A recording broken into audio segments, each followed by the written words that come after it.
Pam and I had a situation a couple weeks ago which showed us how the Lord is always with us.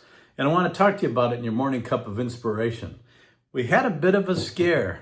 Pam and I drove to South Dakota. We took Copper with us. And when we got there, she had an episode where she stood up from the dinner table and she suddenly had a pain in her chest. She felt nauseous and she was dizzy. And she sat back down, and my daughter, Kirsten, who is a nurse, said, "Boy, that could have been a drop in your blood pressure or your heart rate. Maybe you should get that checked out."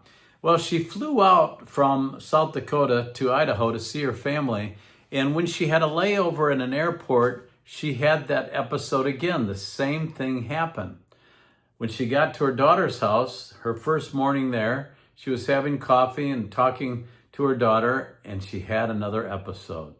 At that point, she decided that maybe she shouldn't drive alone 2 hours to her home. Maybe she should go to the emergency room. So she did. They checked her out for 3 hours. They had the electrodes hooked up to her so they could monitor her. And after 3 hours, they said, "Well, everything checks out.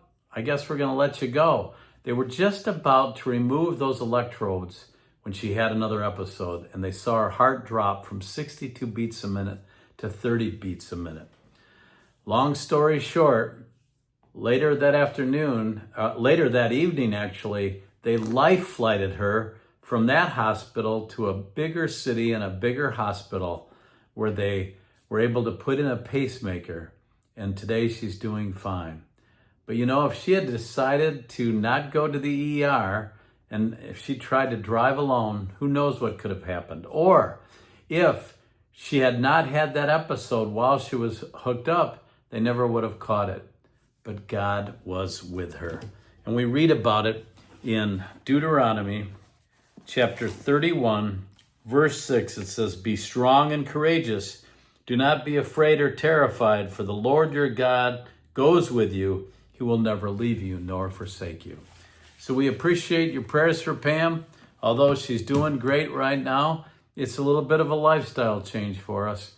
I'm just so thankful that she's still here and she appreciates your prayers. God bless. I'll talk to you soon for another morning cup of inspiration.